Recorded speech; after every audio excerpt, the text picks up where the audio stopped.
Diyos ko, Marimar. Ganyan dito ang... Ganito, ha? Natuyo lang.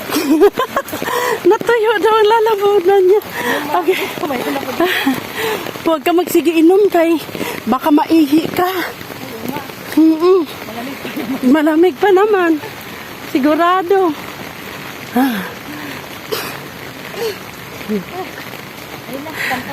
Okay na. Okay na. Okay na dito, banda. Pagod ako, huwag yung makulit. Pagod ako, naglinis ako doon, naglakad pa ako.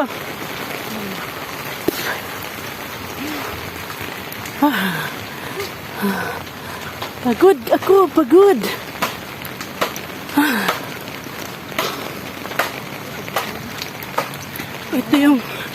Ito yung daanan. Ganda yung kawayan, no? Gawing kubo. Ito yung daanan. Papunta sa amin. Lopa. For sale ng bahay. At saka luti. Hindi ito nagsirado. Nasa abroad siguro. Amerikano kasing asawa dito eh. Nagbibili kami dito dati. May tindahan to eh. Mga biskwit kasi may tindahan to eh. Yan, tindahan niya yan. Sarado na. Wala nga ata. Nagbakasyon ata.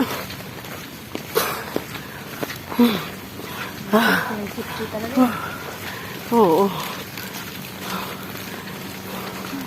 Ayaw kong ganitong lupa, oh. Yung ganyan, kahit gilid pa ako ng kalsada, hindi ako bibili niyan. Ito? Oh. Grabe ang ano niyan, Jo. Delikado yan kapag hindi matibay ang paggagawaan mo ng bahay. Bangin eh. Landslide ang kinalabasan mo dyan. Kagaya nito, katumba na. Oh, di ba?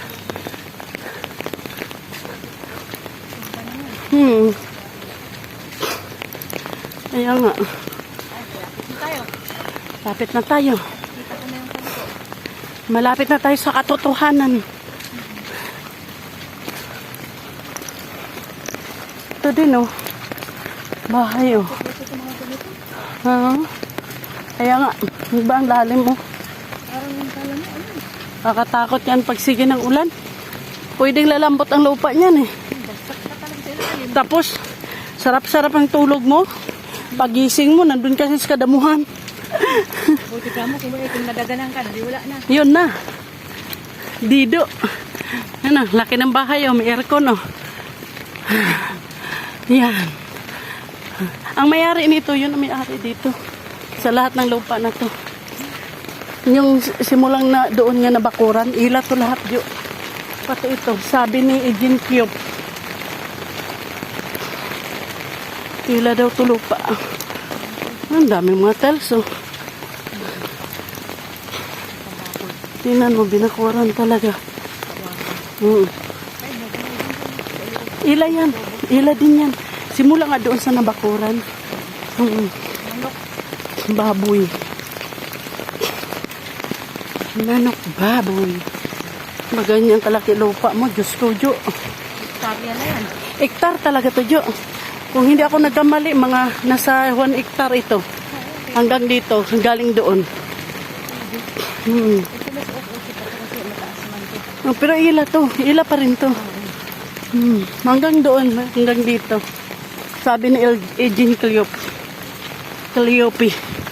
Kahit sila kay nagsabi, tapos mga ano yun, Jo, mga kamag-anak ng asawa yan nila kay. Hanggang dito, hanggang doon, paano? Sabi nila kay.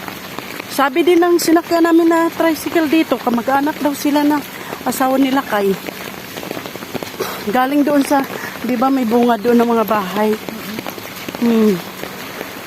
Ito, ano daw to ng asawa nila kay, pinsan. Yun yung sabi ni Kuya Morle, nagaganyanin lang ang trasis sa bahay ko. Lawalit yan.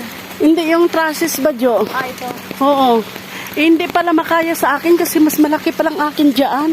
Sabi nila kay, hindi kaya nite, maliit lang yun kaysa sa iyo, malaki itong iyo. Oo nga, nung na bubungan na, malaki nga. Lalo pag nakluringan yun.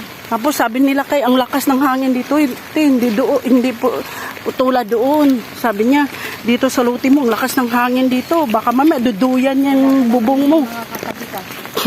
Sabi niya. Bilang-bili yung hangin. Kaya nga, sabi nila kay, baka mamaya duduyan yung ano mo, bubong na. Kung ganun lakay, uuti.